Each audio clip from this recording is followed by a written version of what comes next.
about in my opinion, the benefits of working with wrestling ring in a WingChun context. As you guys are Jiu-Jitsu guys, I will not go so much into how it relates to the WingChun forms, but more how it relates to picking up the attacks before it actually happens, before any connection. So how to intercept using different structures that we can drill inside the ring for solo purposes. Okay. So what I want to first, basically there are different ways of handling the ring. You can insert the hands like this.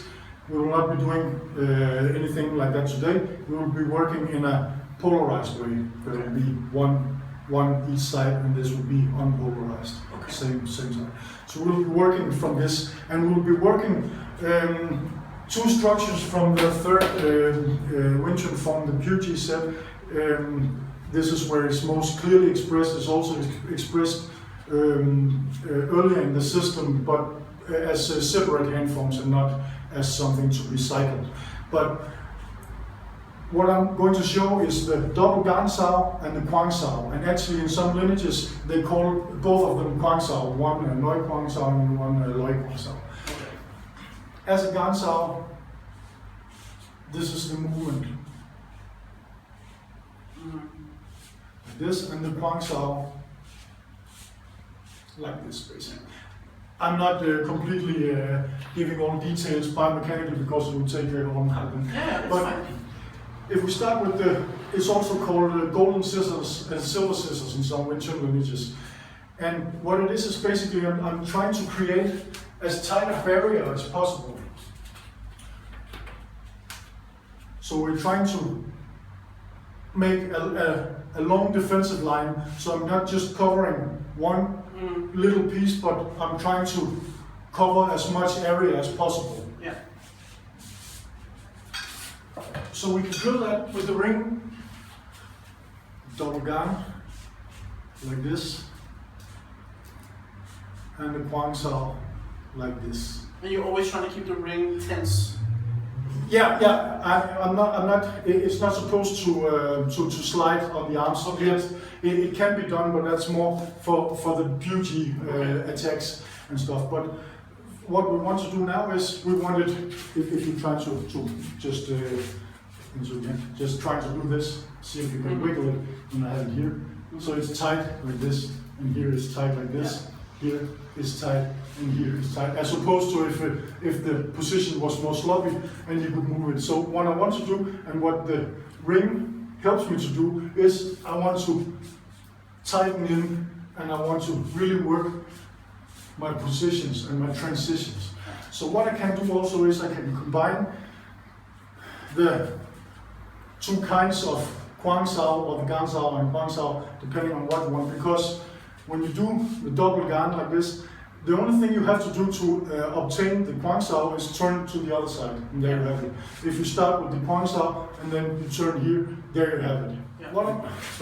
What I'm doing here is I'm trying to weave a network in front of me between the opponent and me, and this is basically what we're trying to achieve in GanSao, is covering the diagonals and trying to dominate the box between us with the superior geometry. So we're not just doing something like that, we're trying to obtain position and structure.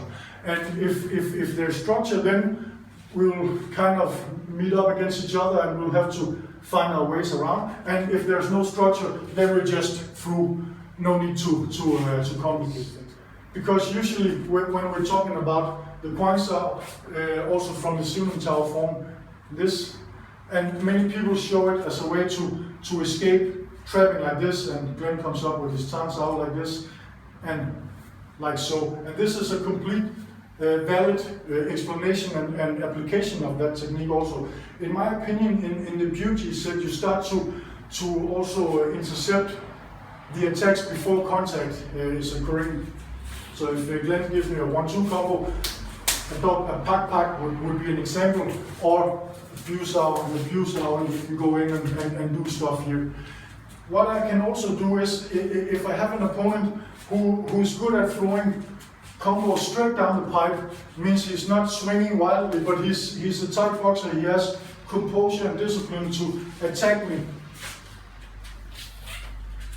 straight down the pipe like this, instead of going all around. So the ring is basically supposed to teach you how to intercept and how to catch whatever comes through you in this range. If it comes here, no, not so much. You have to step outside the box or literally go outside the ring. If I have someone like Glenn who knows how to throw a good 1-2 or 1-2-3 combo, the important thing is that he's not supposed to get closer to me as such, or at least I'm not supposed to lose distance like this. Okay? So what I want is when Glenn attacks, and give me a 1-2, I want to be able to still control this distance that I set up in the first form, and you can imagine actually holding this barrier or this circle. So when I do the movements with the ring, we can also explain it. Of course, it's not an application, but Glenn throws a 1-2 here and here. We have a double gan, or he throws again, and we have a Kwan. But working with the ring on my own, I don't do it as a partner, it's just a fun way to show how it fits together. When I work it, I work to get, of course, continuous movement, but also to get tight hands, to have my arms actually working in front of me, and with the elbows in, the elbows low, and so forth, instead of the arms swinging widely out here. So I'm learning how to control and dominate straight down the center like this.